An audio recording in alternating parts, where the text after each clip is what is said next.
শূন্য পকেটে দুজনের সংসার পেতেছিলাম, ভাবতে পারিনি আমাদের জীবনেও এই দিনটা এত সুন্দরভাবে আসবে। হ্যালো বন্ধুরা, শুভ সকাল। সবাই কেমন আছো? আশা করছি তোমরা যে যেখানে রয়েছো খুব ভালো রয়েছো। আর আমরাও কিন্তু বেশ ভালো রয়েছি। আমার একটা নতুন ব্লগে তোমাদেরকে জানাচ্ছি অনেক অনেক ভালোবাসা আর স্বাগত।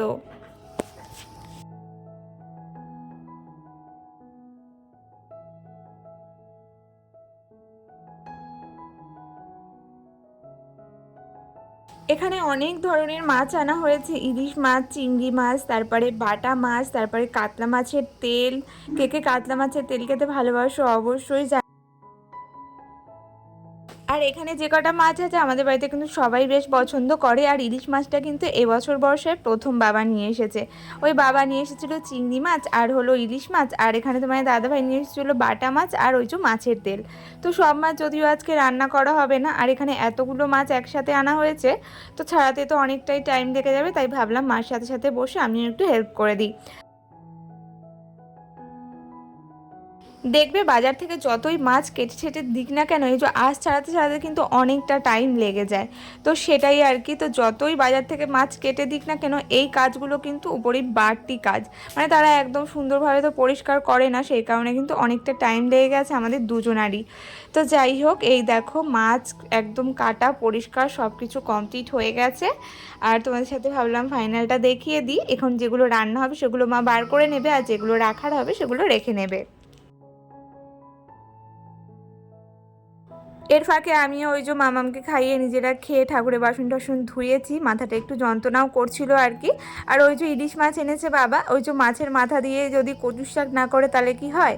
আর আমাদের এখানে তো ফ্রিতেই কচুর শাক আর কি। আমাদের এখানে মাঠ ভর্তি কচুর শাক, যেখানে দেখবে সেখানেই পুরো সবুজ সবুজ। তো মা ওখানে কাটতে গেছিলো আর কি। আর আমাদের এই মাঠ থেকে যখন যার ইচ্ছা হয় তখন তারা কিন্তু কচু শাক কেটে নেয়। তো আমাদের যেহেতু ওই ইলিশ মাছ এনেছে, আর এমনিতেও কচু শাক কিনতে কিন্তু বেশ ভালো লাগে। তো যাই হোক, ওদিকে দেখো স্নান টান করলাম, করে মাম্মামকে ও রেডি করিয়ে দিয়েছি, এখন দেব পুজো। ওদিকে মা গেছে স্নানে আর কি। তো যাই হোক, এদিকে তাড়াতাড়ি করে এখন সুন্দর করে পুজোটাও দিয়ে নেব।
আর এই দেখো আমাদের ইলিশ মাছ। ইলিশ মাছ মা কিন্তু ওই যে বেগুন দিয়ে করেছে। আসলে সর্ষেটা আমাদের বাড়িতে সবসময় হুটহাট করে খাওয়া হয় না, বাবার একটু সমস্যা, তো সেই কারণে। আর এদিকে দেখো মা মাছ পাতায়ও দিয়েছিল, মানে আজকে খুব ভালো ভালো রান্না হয়েছে আর কি। তো এদিকে দেখো আমরা সবাই মিলে খেতে বসে পড়েছি।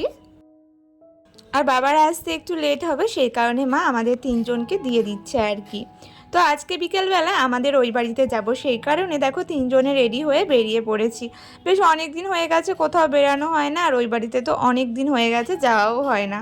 তো ভাবছি নিজেদের ছাদ হয়ে গেছে যখন, একটু ছাদের উপর বসতে কিন্তু বেশ ভালো লাগে। তো সেই কারণে এই যে তোমার দাদাভাইকে বললাম চলো আজকে একটুখানি ওই বাড়ি থেকে চলে আসি। আসলে অনেক দিন হয়ে গেছে যাওয়াও হয় না, সেই যে পুজো হয়েছিল কাকিদের বাড়ি মনে আছে, সেই তখন গেছিলাম, তারপরে তো আর যাওয়াই হয়নি, বেশিক্ষণ লাগে না যদিও। আর সেই কারণে তোমার দাদাভাই যায় না, আর আমারও যাওয়াও হয় না। তোমার দাদাভাইকে ছেড়ে যে আমি যাব সেটাও আমার ইচ্ছে করে না। তো যাই হোক, ফাইনালি বাড়িতে চলে এসেছি। বাড়ির কাজ তো প্রায় মোটামুটি অনেকটাই হয়ে গেছে। তো পরিষ্কার করার পর না আরও বেশি বড় বড় লাগছিল মানে জায়গাটা। এখনও বাড়িতে অনেক অনেক বেশি কাজ বাকি, এখনও কারেন্টের কাজ বাকি, তারপরে প্লাস্টার হবে, মানে অনেক কাজই বাকি মোটামুটি। তো দেখা যাক কত দূর কি সম্ভব। আর তারপরে জানো তো, গৃহপ্রবেশের ডেটও পাচ্ছি না। তো সেই কারণে কবে কি ঢুকবো সেটা বলতেও পারছি না আর কি। ইচ্ছে আছে পুজোটা দিয়েই ঢোকার আর কি। আর নতুন বাড়িতে পুজো একটু না দিলে মনটাও তো কেমন খুঁতখুত করে, তাই না? তো এই তো এদিকে অনেকের বাড়িতেই কিন্তু ছাদ ঢালাই হয়ে গেছে, মানে কি বলবো, সবাই বাড়ি করছে, দেখে বেশ ভালোও লাগে। তো সবার যখন সময় হবে, যখন টাকা পয়সা জোগাড় হবে তখনই করবে, কাউকে দেখে কিন্তু কেউ করে না। তবে হ্যাঁ, কাউকে দেখে লোকে মোটিভেট হয় এবং তার মতো সে করার চেষ্টা করে এই কারণে, কারণ তাকে দেখে তার ভালো লেগেছে, জিনিসটা মোটিভেট হয়েছে যে না, ও পেরেছে তাহলে আমিও পারবো। এটা এই জিনিসটাকে না সবসময় পজিটিভলি নিতে হবে। এইটা নয় যে আমার দেখা দেখি সেও করেছে, আমার দেখে অন্যকে করেছে, সেটা নয়। তাহলে তো মানুষ এটাই বলবে যে আমি খেয়েছি তাহলে কেউ আর খাবে না, আমার দেখা দেখি ও খেয়েছে, তাহলে কি মানুষ না খেয়ে থাকবে? বা আমি নিঃশ্বাস নিচ্ছি তাহলে ও নিঃশ্বাস নিচ্ছে, তাহলে আমার দেখা দেখি সে নিঃশ্বাস নিচ্ছে, তাহলে কি সে মানুষটার নিঃশ্বাস নেয়নি মরে যাবে? এটা এক ধরনেরই ফালতু কথা আর কি। কি আর বলবো, অনেকে এটা মনে করে কারোর দেখে কেউ কিছু করে না। হ্যাঁ, কারোর দেখে মানুষ শেখে, আর সেটা শিখে নিজের জীবনে তারা অ্যাপ্লাই করে যাতে তাদের জীবনটা আরও সুন্দর হয়। এটাই হলো বড় কথা। কারোর দেখাদেখি করে কেউ কি ঘর করতে পারে? কারণ টাকা পয়সা জোগাড় হবে সেটা তো মুখের কথা নয়, আর ঘর করাও মুখের কথা নয়। তো সেটা অনেক দিনের ব্যাপার, একটা ব্যয়বহুল্য ব্যাপার। তো সেটা জমবে, তারপরে সে তার সময় অনুযায়ী করবে, তাই না? কারোর সময় দেখে বা কারোরটা দেখে তো সে হুট করে কাজে লাগিয়ে দিতে পারবে না। না, অনেকে বলে যে সে সবাই শুধু তারটা দেখেই করে, সেই কারণে বললাম আর কি, ক্লিয়ার করে দিলাম। তো যাই হোক, শূন্য পকেটে একদিন হাত ধরেছিলাম তোমার দাদা ভাইয়ের। আর তখন কিন্তু তোমার দাদা ভাইয়ের ইনকামও ছিল না, আর বিয়ের আগে যে খুব পরিমাণে কাজ করতো তাও নয়। তো বিয়ের পরই তোমার দাদা ভাইয়ের কিন্তু জমানো বা সব কিছু, তো অনেক কষ্টের ভিতরেও দিন গেছে। হ্যাঁ, কোনোদিনও না খেয়ে না পড়ে থাকিনি। তবে এই দিনটা দেখার জন্য তোমার দাদা ভাই অনেক কষ্ট করেছে, অনেক খাটাখাটনি করেছে আর কি। অনেক দিনের পর দিন পরিবারকে ছেড়ে বাইরে গিয়ে কাজ করেছে। তো তার ফলস্বরূপ কিন্তু আমার এই বাড়ি। তো অনেক কষ্ট করেই আমার এটা স্বপ্ন পূরণ হয়েছে বলতে পারো। কারণ আজকালকার বাজারে দিন আনা দিন খাওয়া মানে পরিবারে এটা কিন্তু সত্যি সম্ভব হয়ে পারে না। তার উপর দেখো, বিয়ের পরে কিন্তু আমি আমার গ্র্যাজুয়েশন কমপ্লিট করেছি, উচ্চ মাধ্যমিক দিয়েছি, সেগুলো কিন্তু সব তোমার দাদাভাই করিয়েছে। তো সেগুলোও কিন্তু তোমার দাদাভাইয়ের কাছ থেকেই আমার পাওয়া আর কি। তো তারপরে আস্তে আস্তে আমার মাম্মাম হলো, তার একটা খরচা, তারপরে তো এই যে আমরা ঘর ভাড়ি আস্তে আস্তে করছি আর কি। দেখবে স্বপ্ন যখন পূরণ হয় না তখন খুব ভালো লাগে। আর স্বপ্নগুলো জানো তো জেগে জেগেই দেখতে হয়, কারণ ঘুমন্ত স্বপ্ন কোনোদিনও পারফেক্ট হয়ও না, আর সেই স্বপ্ন কোনোদিনও পূরণও হয় না। যেই স্বপ্ন তুমি জেগে জেগে দেখবে সেই স্বপ্নই কিন্তু আলটিমেটলি পূরণ হবে, আর আমরা তার উপর ফোকাসও করব। আর নিজের স্বপ্ন পূরণ হওয়ার সাথে সাথে যখন দেখি পাশাপাশি অন্যদেরও স্বপ্ন পূরণ হচ্ছে, তখন কিন্তু বেশ ভালো লাগে। যেমন আমাদের চারিপাশে দেখো কত লোকের বাড়িঘর হচ্ছে, দেখেও কিন্তু খুব ভালো লাগে আর কি। তো যাই হোক, এই তো একটুখানি সময় কাটাবো আমরা ছাদের ওপর বসে, শাশুড়ি মা আছেন, আমরা মানে সবাই মিলে একটু বসবো, তারপরে বাড়ি যাব। তো বাড়িতে চলে এসেছি, মা গেছে দিদাকে নিয়ে ডাক্তারখানায়। তো সেই কারণে মা বলে গেছিলো ভাতটা একটু রাতে বসিয়ে দিস, তো দেরি করেই বসালাম আর কি। তো সেই কারণে এখন চালটা ধুয়ে নিচ্ছি আর এখন ভাতটা বসিয়ে দেবো।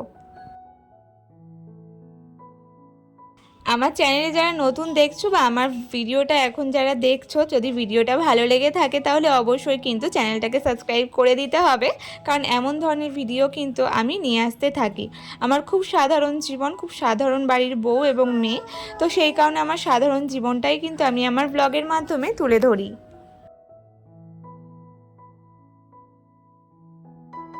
আর তোমাদের যদি আমার এই ব্লগটা ভালো লেগে থাকে, আশা করব তোমাদের আমাদের অন্য ব্লগগুলোও তোমাদের খুব ভালো লাগবে। তো সেই কারণে কি করতে হবে, চ্যানেলটাকে সাবস্ক্রাইব করে দিতে হবে, আর অবশ্যই পাশে থাকতে হবে। আর যারা অলরেডি এই কাজটা করে ফেলেছো তাদেরকে তো অসংখ্য অসংখ্য ধন্যবাদ।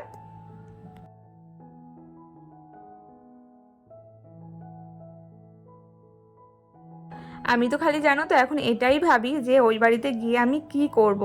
এমনটা নয় যে মামামকে একা সামলাইনি, মামামকে সামলেছি, তবে এখন তো মাম্মাম আর একটু বেশি দুরন্ত হয়ে গেছে। আর এই কদিন যেহেতু সবার মাঝখানে ছিল, সবাই মানে ও কখনো একা থাকতোই না, এবার ওই বাড়িতে গিয়ে সম্পূর্ণ একা আর কি। আর সেই কারণে ভাবি যে মামামটা কি করবে। তো আমি তো সারাদিন এই যে সংসারের কাজ, তারপরে ওর কাজ, তারপরে তো তোমাদের সাথে ইউটিউব, তবে হ্যাঁ ওকে তো অনেকটা বেশি টাইম দিতে হবে। আর চেষ্টা করব যারা ওই যে মিথ্যে সম্পর্ক দেখায় বা মিথ্যেভাবে খালি লোক দেখানোর ভালোবাসে তাদের থেকে দূরে রাখার আর কি। কারণ কি বলো তো, এতে আমার মেয়েটাই কষ্ট পায়, দুদিনের অ্যাটাচমেন্ট দেখিয়ে তারপরে দুদিন আবার ওই যে মিশবে না, সেটা কিন্তু আমার একদমই পছন্দ হয় না।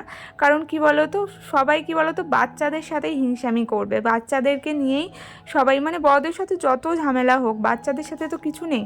তবে হ্যাঁ এতে কি বলো তো আমার মেয়েটাই কষ্ট পায়, কারণ আমার মেয়ে কি বলো তো খুব মিশুকে, আর একটু যার সাথে অ্যাটাচমেন্ট হয়ে যায় না তার কাছে বারবার যেতে চায়।